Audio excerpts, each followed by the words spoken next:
Pushpa Kannada cooking ಚಾನಲ್ಗೆ ಸ್ವಾಗತ. ನಾನಿವತ್ತು ಸೋಯಾ ಪಲಾವ್ ಮಾಡಿ ತೋರಿಸ್ತಾ ಇದ್ದೀನಿ, ಅದು ಕೂಡ ಕಡಿಮೆ ಮಸಾಲೆಗಳ ಜೊತೆಗೆ. ಈ ಪಲಾವ್ ಟೇಸ್ಟಿಯಾಗಿ ಇರೋದರ ಜೊತೆಗೆ ತುಂಬಾ ಹೆಲ್ದಿಯಾಗಿದೆ. ಹಾಗಾದರೆ ಬನ್ನಿ ಸೋಯಾ ಪಲಾವ್ ಹೇಗೆ ಮಾಡೋದು ಅಂತ ನೋಡೋಣ. ಅದಕ್ಕೂ ಮುಂಚೆ ಚಾನಲನ್ನು ತಪ್ಪದೇ ಸಬ್ಸ್ಕ್ರೈಬ್ ಮಾಡ್ಕೊಳ್ಳಿ. ಇದರಿಂದ ನಾನು ಮಾಡೋ ಎಲ್ಲ ಅಡುಗೆ ವಿಡಿಯೋಗಳನ್ನು ನೀವು ಮಿಸ್ ಮಾಡದೇನೆ ನೋಡಬಹುದು. ಬನ್ನಿ ಶುರು ಮಾಡೋಣ.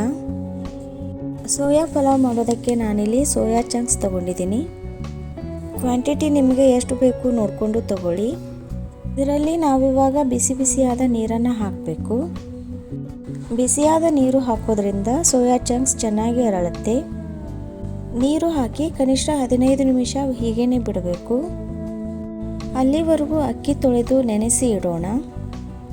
ನಾನಿಲ್ಲಿ 1 ಗ್ಲಾಸ್ ಬಾಸುಮತಿ ಅಕ್ಕಿ ತಗೊಂಡಿದ್ದೀನಿ. ಬಾಸುಮತಿ ಅಕ್ಕಿಯಿಂದ ಪಲಾವ್ ಉದುರುದುರಾಗಿ ಟೇಸ್ಟಿ ಆಗಿರುತ್ತೆ. ಇದೇ ಅಕ್ಕಿ ತಗೋಬೇಕು ಅಂತೇನಿಲ್ಲ, ನಾರ್ಮಲ್ ಆಗಿ ಅನ್ನಕ್ಕೆ ಬಳಸುವಂಥ ಅಕ್ಕಿ ಕೂಡ ತಗೋಬಹುದು. ಇದನ್ನು 2 ರಿಂದ 3 ಸಲ ಚೆನ್ನಾಗಿ ತೊಳೆದು ಕನಿಷ್ಠ 15 ರಿಂದ 30 ನಿಮಿಷ ನೆನೆಯೋದಕ್ಕೆ ಬಿಡಬೇಕು.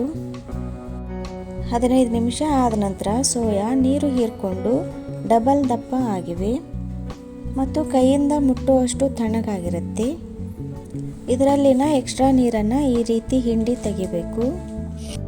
ನೆನೆಸಿದ ಎಲ್ಲ ಸೋಯಾದಲ್ಲಿನ ನೀರನ್ನು ಹಿಂಡಿ ತೆಗೆದ ನಂತರ ಮ್ಯಾರಿನೇಟ್ ಮಾಡಬೇಕು. ಮ್ಯಾರಿನೇಟ್ ಮಾಡೋಕ್ಕೆ ಅರ್ಧ ಕಪ್ ಆಗುವಷ್ಟು ಮೊಸರು ತಗೊಂಡಿದ್ದೀನಿ. ಅರ್ಧ ಟೀ ಸ್ಪೂನ್ನಷ್ಟು ಉಪ್ಪು, ಸ್ವಲ್ಪ ಅರಿಶಿನ ಪುಡಿ ಮತ್ತು ಅರ್ಧ ಟೀ ಸ್ಪೂನ್ನಷ್ಟು ಬ್ಯಾಡಗಿ ಖಾರದ ಪುಡಿ ತಗೊಂಡಿದ್ದೀನಿ. ನಾವಿವಾಗ ಎಲ್ಲ ಪದಾರ್ಥಗಳನ್ನು ಕೈಯಿಂದ ಇಲ್ಲವೇ ಸ್ಪೂನ್ನಿಂದ ಚೆನ್ನಾಗಿ ಮಿಕ್ಸ್ ಮಾಡೋಣ. ಚೆನ್ನಾಗಿ ಮಿಕ್ಸ್ ಮಾಡಿ ಕನಿಷ್ಠ 15 ನಿಮಿಷ ಮ್ಯಾರಿನೇಟ್ ಆಗೋಕ್ಕೆ ಬಿಡೋಣ. 15 ನಿಮಿಷ ಆದ ನಂತರ ಗ್ಯಾಸ್ ಆನ್ ಮಾಡಿದ್ದೀನಿ. ಎಣ್ಣೆ ಬೆಚ್ಚಗಾದ ನಂತರ ಇದರಲ್ಲಿ ಮಸಾಲೆ ಪದಾರ್ಥಗಳನ್ನು ಹಾಕೋಣ. ಗ್ಯಾಸ್ ಫ್ಲೇಮ್ ಲೋ ಮಾಡಿ 10 ರಿಂದ 15 ಸೆಕೆಂಡ್ ಚೆನ್ನಾಗಿ ಫ್ರೈ ಮಾಡಬೇಕು. ಇದರಿಂದ ಮಸಾಲೆ ಫ್ಲೇವರ್ ತುಂಬ ಚೆನ್ನಾಗಿ ಬರುತ್ತೆ. ಒಗ್ಗರಣೆಗೆ ನೀವು ಎಣ್ಣೆ ಬದಲಿಗೆ ತುಪ್ಪ ಕೂಡ ಬಳಸಬಹುದು. ತುಪ್ಪ ಹಾಕೋದ್ರಿಂದ ಇನ್ನೂ ಚೆನ್ನಾಗಿರುತ್ತೆ. ಇವಾಗ ಒಂದು ದೊಡ್ಡ ಈರುಳ್ಳಿ ಸಣ್ಣದಾಗಿ ಕಟ್ ಮಾಡಿ ಸೇರಿಸಿದ್ದೀನಿ. ಈರುಳ್ಳಿ ಕಲರ್ ಚೇಂಜ್ ಆಗುವವರೆಗೂ ಫ್ರೈ ಮಾಡಬೇಕು. ಈರುಳ್ಳಿ ಕಲರ್ ಸ್ವಲ್ಪ ಚೇಂಜ್ ಆಗಿದೆ. ಇವಾಗ 4-5 ಎಸಳು ಗೋಡಂಬಿ ಸೇರಿಸ್ತಾ ಇದ್ದೀನಿ.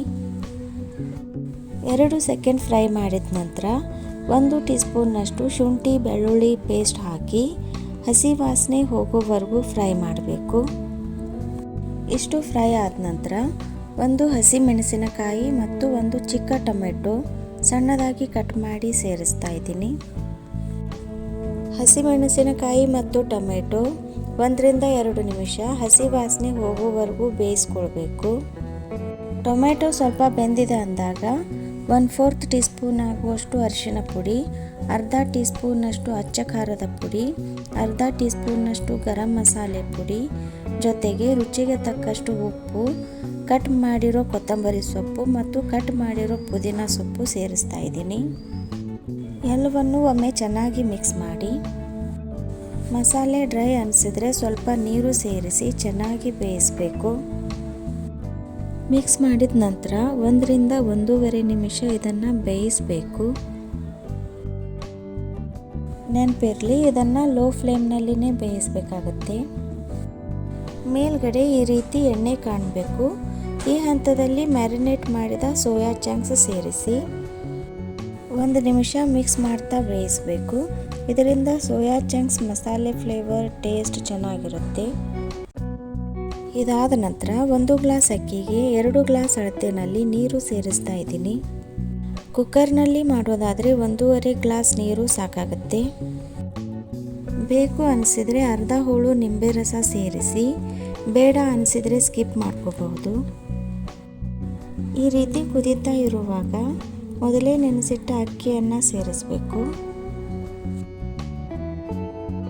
ಒಂದ್ಸಲ ಚೆನ್ನಾಗಿ ಮಿಕ್ಸ್ ಮಾಡಿ ಈ ರೀತಿ ಕುದಿ ಬಂದ ಮೇಲೆ ಮುಚ್ಚಳ ಮುಚ್ಚಿ ಪೂರ್ತಿ ಲೋ ಫ್ಲೇಮ್ ಮಾಡಿ 7 ರಿಂದ 8 ನಿಮಿಷ ಬೇಯಿಸಬೇಕಾಗತ್ತೆ. ನಡುವೆ ಒಂದೆರಡು ಸಲ ಮುಚ್ಚಳ ತೆಗೆದು ಮತ್ತೆ ಹಗುರವಾಗಿ ಮಿಕ್ಸ್ ಮಾಡಬೇಕು. ಇವಾಗ ಪಲಾವ್ ತುಂಬ ಚೆನ್ನಾಗಿ ಬೆಂದಿದೆ. ಆದರೆ ಒಂದೊಂದು ಅಗಳು ಕೂಡ ಚೆನ್ನಾಗಿ ಅರಳಬೇಕು ಅಂದರೆ ಮುಚ್ಚಳ ಮುಚ್ಚಿ ಗ್ಯಾಸ್ ಫ್ಲೇಮ್ ಆಫ್ ಮಾಡಿ 10 ನಿಮಿಷ ಹಾಗೆ ಬಿಡಬೇಕು. 10 ನಿಮಿಷ ಆದ ನಂತರ ಹೆಲ್ದಿ ಜೊತೆಗೆ ಟೇಸ್ಟಿ ಆಗಿರೋ ಸೋಯಾ ಪಲಾವ್ ಸರ್ವ್ ಮಾಡ್ಬೋದು. ಇದರ ಜೊತೆಗೆ ಮೊಸರು ಬಜ್ಜಿ ಇದ್ರಂತೂ ತುಂಬ ಚೆನ್ನಾಗಿರುತ್ತೆ. ಖಂಡಿತ ನಿಮ್ಮ ಮನೆಯಲ್ಲಿ ಟ್ರೈ ಮಾಡಿ, ಸೂಪರ್ ಆಗಿರುತ್ತೆ. Thank you for watching.